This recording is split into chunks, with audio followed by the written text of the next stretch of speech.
And so this is what it comes to.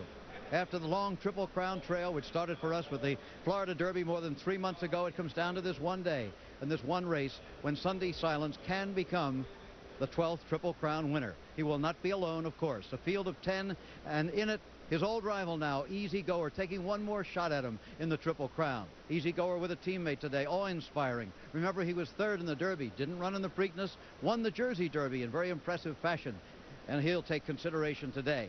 And then they always say at the Belmont, look out for the fresh horse. There's one here today who's getting considerable support. His name, Imbibe. Didn't run in the Derby, didn't run the Preakness, recently won the Peter Pan Stakes here most impressively, but he'll be picking up 9 pounds today from the 117 he carried on that occasion. Now, somebody's going to walk away from here today with an awful lot of money in addition to the glory and the prestige. It's the Chrysler Triple Crown Challenge, and at the moment, of course, Sunday Silence is the leader in that. With 2 wins, 5 points for each, he has 10 points. In second place, Easy Goer, 2 seconds for 6 points. Then awe-inspiring with his third in the Derby for 1 point, and Rock Point third in the Preakness with 1 point. Now, if Sunday Silence wins today, remember, he is guaranteed a total of $5 million. That includes all the purse money he will have won in the Derby, the Preakness, and the Belmont. If he does not win the race, and Easy Goer does win the race, and if, a couple of ifs here, and if Sunday Silence finishes no better than 4th, then Easy Goer could win the $1 million bonus on the point basis. One other possibility. If Easy Goer wins the race and Sunday Silence finishes 3rd, they will tie each with 11 points, and they'll split the $1 million. Time now to go up to the position overlooking the paddock to my ABC colleague, Al Michaels. Here we go, Al.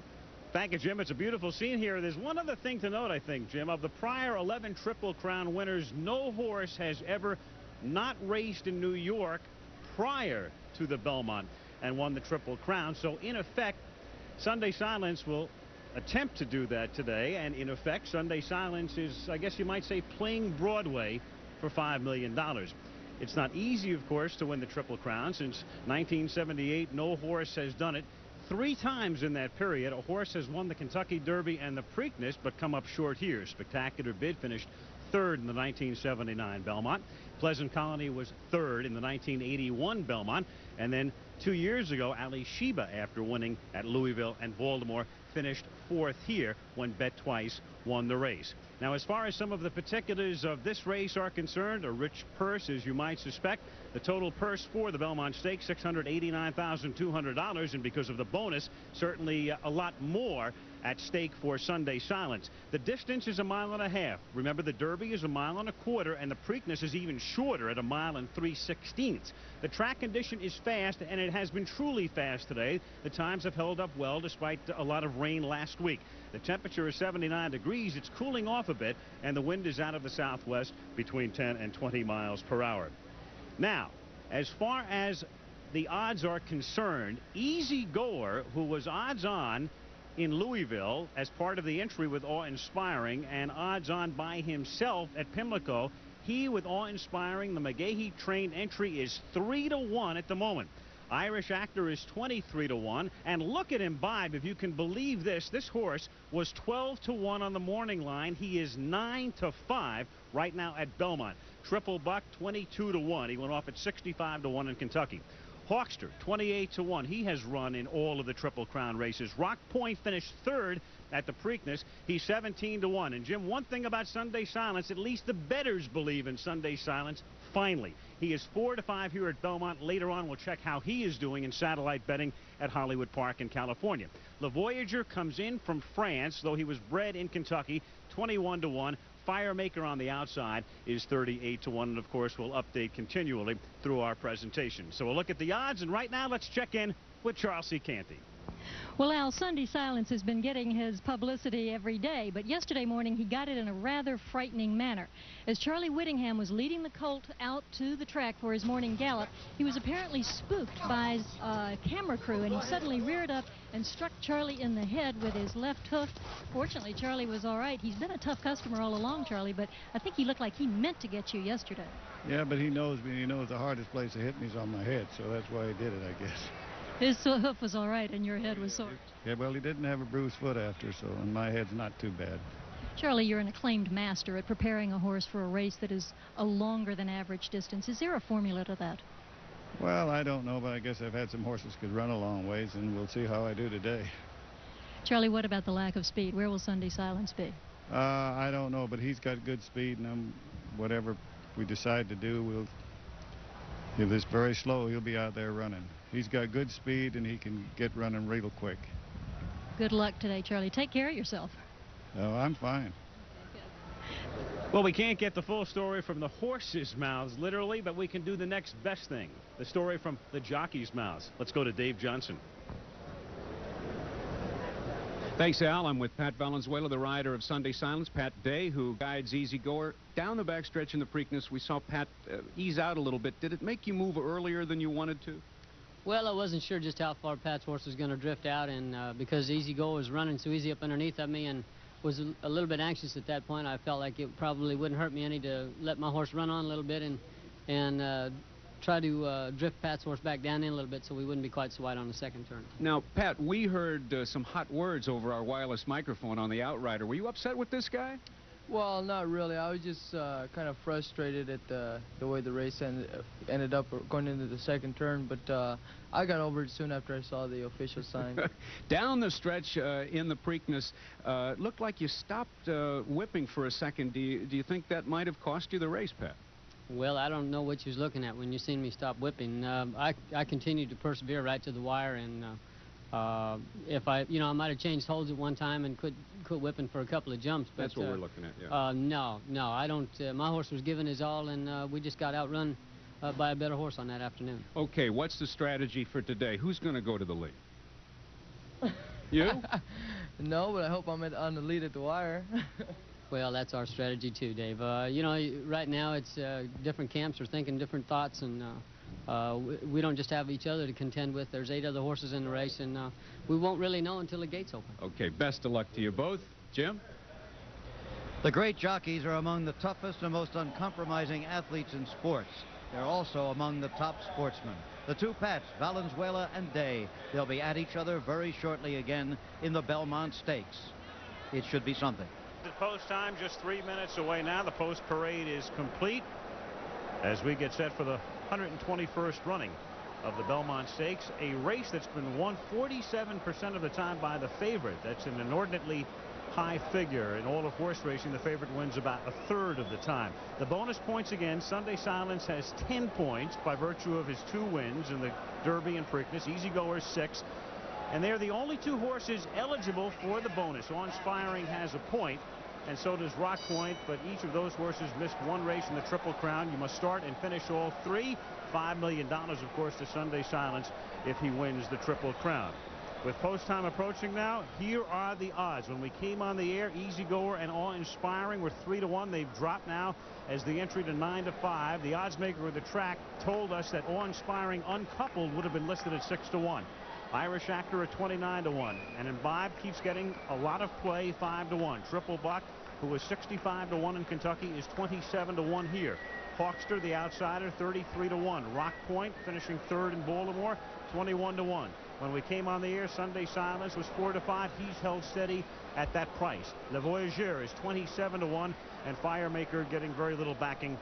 The longest shot on the board right now at 48-1. Here are the post positions now. Irish Actor breaks from the inside. Imbibe out of the 2-hole. Next to him, Triple Buck, then HAWKSTER and Rock Point. And the stars of the show, so to speak, on the outside here with Sunday Silence 6. Easy Goer breaks right next to him 7. Le Voyageur 8. Awe-Inspiring out of the 9-hole. And on the outside, it will be Firemaker. Now let's take a look at some odds comparisons. In the Kentucky Derby, Sunday Silence was the second choice. Easy Goer was the prohibitive favorite. In the Preakness, Easy Goer was still favored, but finally they believe. At Hollywood Park today, Sunday Silence is still far better backed than he is here. He's 1-2, and Easy Goer is 9-5 in Inglewood at the moment, but at least most Easterners have come to believe in Sunday Silence. He is 4-5 at the moment, and Easy Goer, along with Awe-Inspiring, the entry is 9-5. So you're right up to date as post time approaches. And Jim McKay, how do you see this race stacking up? Well, why don't we find out what Charles E. Canty thinks about it? This race has been analyzed for the fair 3 weeks, almost to the point of exhaustion. How do you see it as they come to the post? I think it's very much a rider's race. Belmont is considered a rider's race. It's a mile and a half. It's not a distance we see all the time. There's a lot of room out there to make a mistake. But this time especially, because Sunday Silence will likely go to the lead, Easy Goer will be stalking him. It'll be very much up to Pat Day and Pat Valenzuela to have their clocks finely tuned. What happens around the first turn will determine the outcome of this race. Now let's go up to Dave Johnson for the call of the Belmont Stakes. That's Bobby Duncan leading Sunday Silence into the gate. A mile and a half of dirt racetrack between this horse and history. And here is the major competition, Easy Goer, coupled with awe-inspiring. Post positions drawn by lot. That's why they're not in that particular order. All 3-year-olds, all carrying 126 pounds. Awe-inspiring is next. Shook McGahee said before we went on the air he thought he'd finish third with awe-inspiring. And Firemaker is the last one to move into line. We're ready for the Belmont 1989. Will Sunday Silence win the Triple Crown?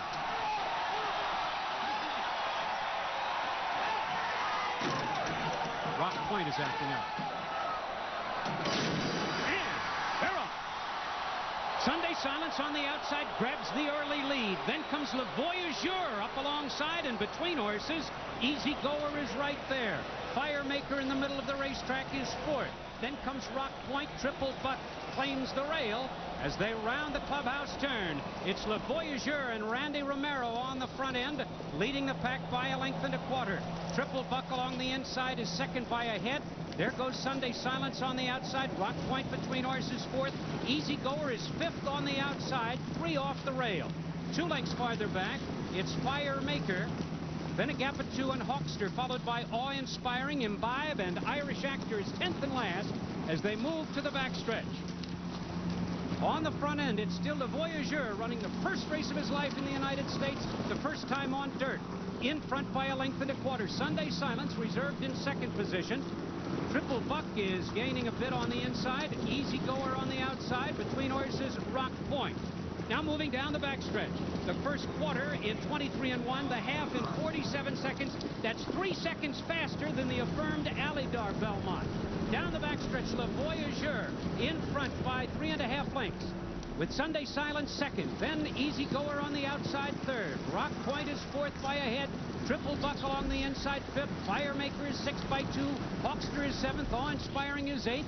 Imbibe races ninth, and far back, that's Irish Actor 10th and about 20 lengths off the leader. But it's still Le Voyageur in his American debut, leading the pack 3 parts of a length. Now Pat Valenzuela asks for speed, and the Kentucky Derby and Preakness winner Sunday Silence responds. Easy Goer is also closing in on the top 2. Midway around the turn, Sunday Silence takes the lead and looks to the Triple Crown. Here comes Easy Goer on the outside to challenge. Le Voyageur is hanging tough.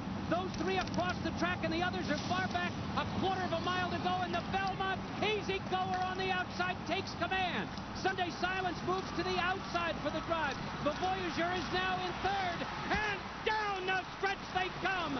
It's Easy Goer for the furlong to the finish in front by 5. Sunday Silence appears beaten. The Voyageur is third. Down the stretch, and it's Easy Goer with Pat Day winning the Belmont and denying Sunday Silence the Triple Crown.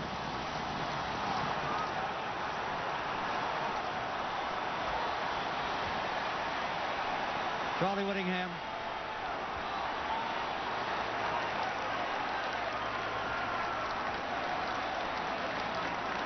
Arthur Hancock.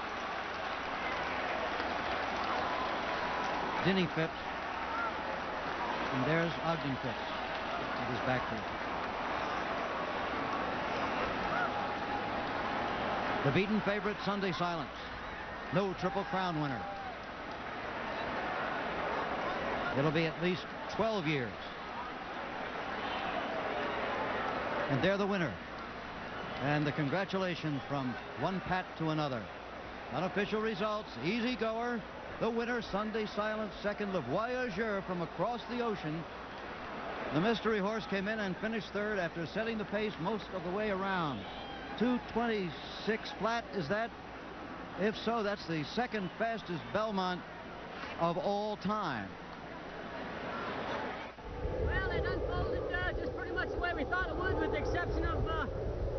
Voyager, he went to the lead. I was happy to set just outside of Sunday Silence.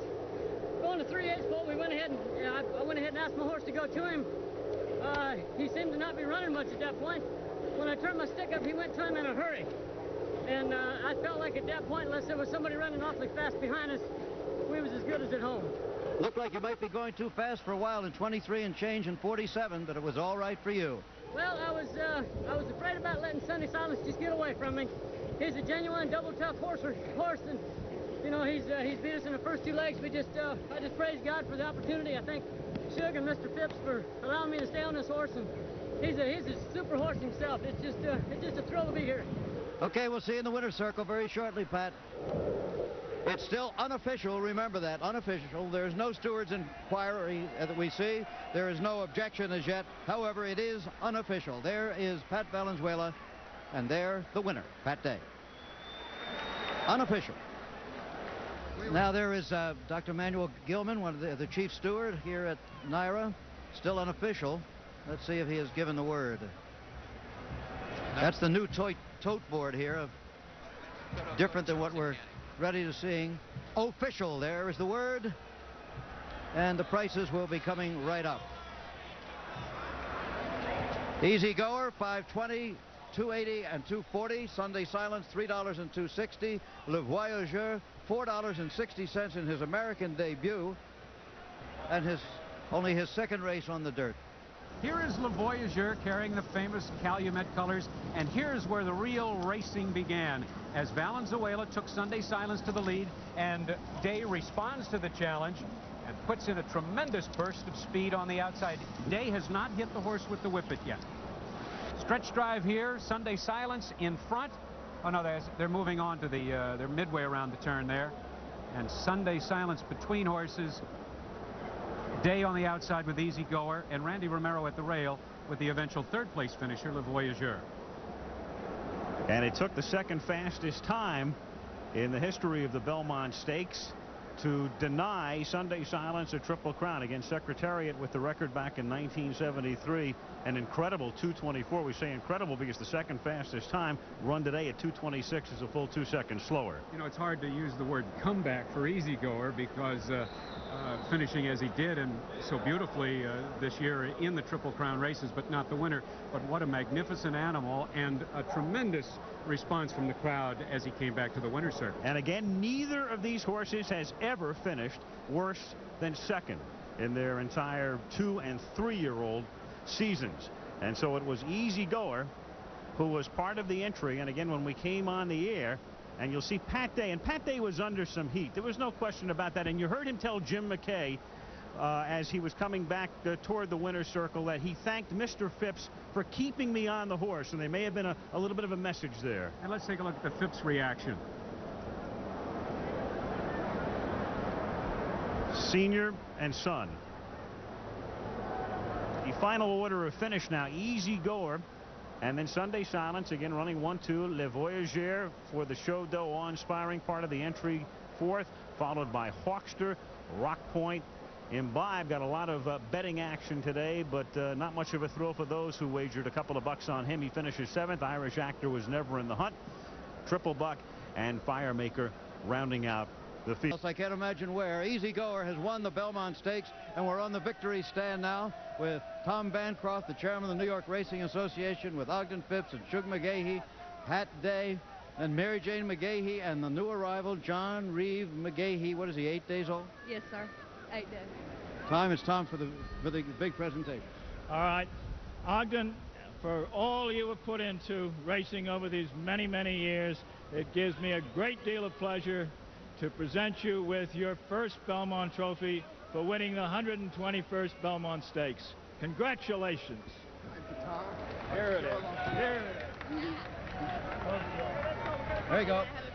Here is the permanent trophy. This is the tray for Mr. This is Phipps. the tray. We'll give that. This is the tray that you get to keep, and this is the permanent trophy with your name on it.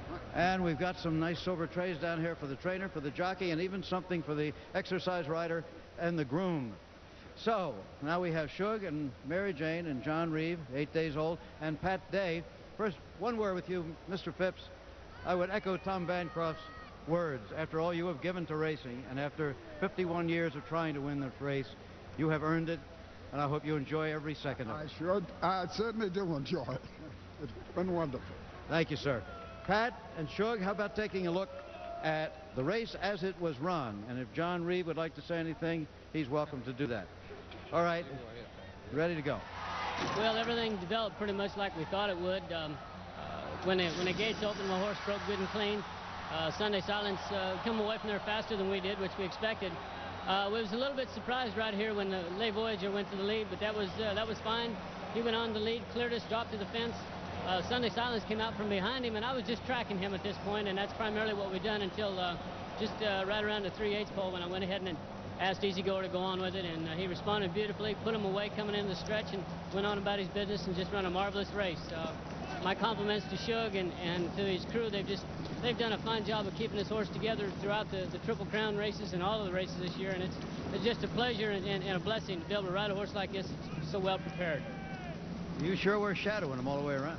Well, I'd come over to the barn this morning, and Mr. McGahee and I talked about it, and we felt like that's what we had to do. We couldn't afford to let him just get away from us, and we wanted to keep him in our sights, and right where we was on the outside was right where we wanted to be, and it just worked out perfectly. Shug, what'd you think at this point? I thought we were in good shape. They'd gone fairly quick up in front of us. Our idea was to stay right on Sunday Silence and be aggressive with him. I wanted to be aggressive today, and you know, with the fractions the way they were, and I see Pat sitting pretty chilly, and you know, I was just hoping it would work to our advantage when the running started. And that's the way it was most of the way around. Apparently you were not concerned, Pat, at any point that Le Voyager might steal the race. Well, we were close enough to him that I felt like when I called on my horse that we'd get to him without any problem. Certainly he was an unknown quality in the race, having come from across the water, and we were unsure about him. But my primary concern was Sunday Silence, and you know, of course he ran second in the race, and that's kind of the way we thought it would work out. Shug, the question's been asked many times. I don't know whether you answered. Did you ever think about taking this man off the horse? No, not at all. When I get ready to take him off, I take him off. But I never lost any confidence. You know, we might have been a tad bit unlucky in the Preakness, but we didn't run a race in the Derby. We knew that. We'd been fine every other time, and you know, I felt like today was going to be our day. Pat, here's a moment for you to enjoy. Here they come down the stretch. Well, it certainly is. Like I said, it's just a pleasure to ride this horse, and once again, I just want to tell Shug thanks for the confidence. It certainly makes my job a lot easier when the people you're riding for have confidence in you in spite of the criticism, and I know he had to come under some heavy guns during the last couple of weeks. It's just great. So it has been as dramatic and exciting a day as we could have wished for. The skies cleared, the rain went away, the track was fast, the race was run true and beautifully. The winner was most noble and most rewarded, and on we go, perhaps to the Travers next, who knows. We at ABC Sports will be there, and you're glad that you were with us today. So long.